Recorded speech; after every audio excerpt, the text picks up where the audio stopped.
पूछते हैं क्या होगा इस कानून से, इनको मैं कहना चाहता हूं, अंग्रेज चले गए, पूरे देश में 4 प्रकार की न्याय प्रणाली चलती थी। आज कश्मीर से कन्याकुमारी और द्वारका से लेकर कामाख्या तक इस कानून के आने के बाद एक ही प्रकार की न्याय प्रणाली का चलेगी। हमने राजद्रोह के अंग्रेजी कंसेप्ट को समाप्त कर दिया है।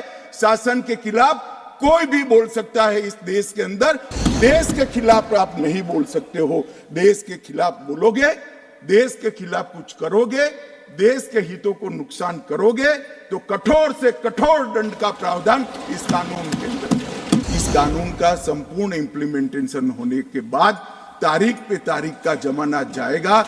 आज इस कानून को इस सदन के आशीर्वाद प्राप्त होने के बाद हमारी आपराधिक न्याय प्रणाली, क्रिमिनल जस्टिस सिस्टम 19वीं सदी से निकलकर 2 सदियों का फासला काटकर 21वीं सदी में सीधी प्रवेश करेगी। आज कश्मीर से कन्याकुमारी और द्वारका से लेकर कामाख्या तक इस कानून के आने के बाद एक ही प्रकार की न्याय प्रणाली का चलेगी। इस कानून से राज्यद्रोह अब देशद्रोह के अंदर बदल गया है। आपराधिक न्याय प्रणाली जो अभी हमारे देश के अंदर काम कर रही है, उसमें ये बैलेंस बिगड़ गया था और हमने इसके अंदर बैलेंस ऑफ वर्क का बहुत बारीकी से ध्यान रखा है। अगर मैनेजमेंट के विद्यार्थी इसको बारीकी से देखेंगे, मैनेजमेंट के विज्ञान के हिसाब से देखेंगे, तो उनको मालूम पड़ेगा कि बैलेंस ऑफ वर्क को कितना फाइन ट्यून कर कर ये कानून के अंदर हमने प्रस्तावित करने का प्रयास किया है।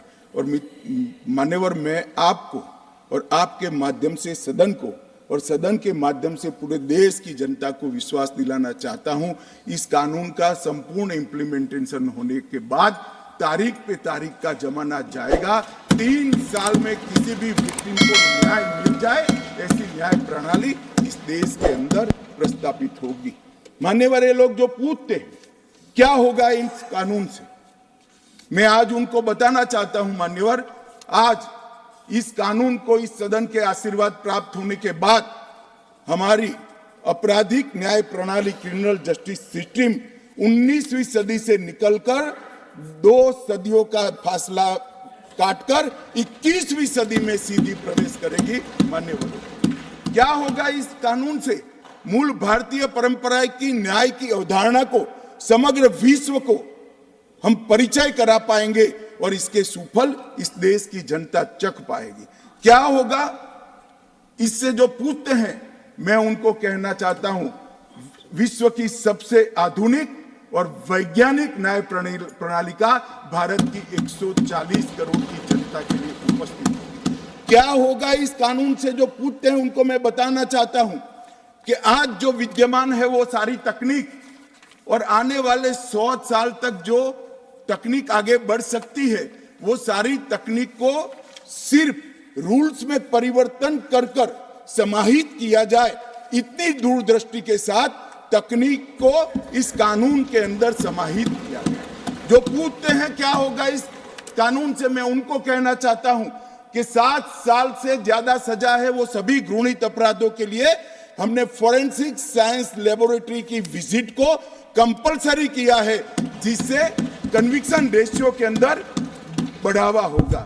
ये जो पूछते हैं क्या होगा इस कानून से, इनको मैं कहना चाहता हूं, अंग्रेज चले गए, पूरे देश में 4 प्रकार की न्याय प्रणाली चलती थी। आज कश्मीर से कन्याकुमारी और द्वारका से लेकर कामाख्या तक इस कानून के आने के बाद एक ही प्रकार की न्याय प्रणाली का चलेगी। मान्यवर, ये पूछते हैं क्या होगा, मैं इनको बताना चाहता हूं, महिलाओं के अधिकारों की रक्षा की बात थी, वो आप विदेश से आए हुए कंसेप्ट और एनजीओ को थोपे गए विचारों से करते थे। हम मातृशक्ति के सम्मान के लिए परंपरागत हमारा जो सम्मान है, वो सम्मान को इस कानून के अंदर कानून का स्वरूप देने में सफल हुए हैं, मैं बताना चाहता हूं। मान्यवर, तो पूछते हैं क्या होगा इस कानून से, आजादी के 75 साल तक और 4 दशक से आतंकवाद का दंश झेलने के बाद इस देश की आपराधिक न्याय प्रणाली के कानूनों के अंदर आतंकवाद की डेफिनेशन नहीं थी।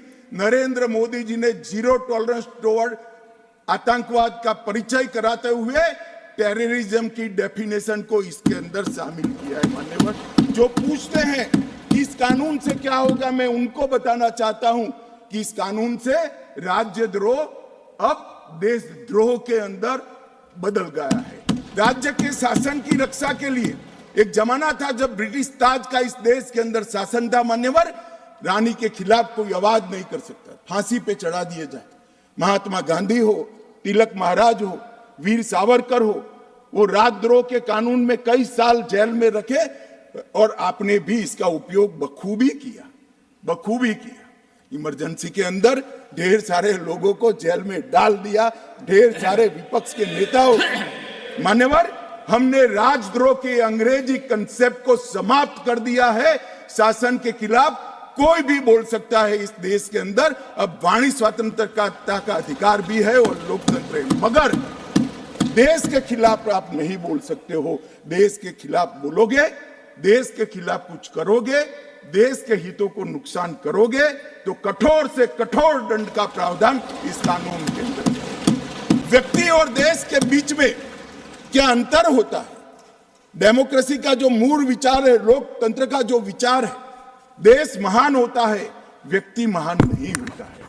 मान्यवर, इसको इस कानून के माध्यम से हम ला रहे हैं। For more updates, subscribe to our channel and enjoy watching the videos.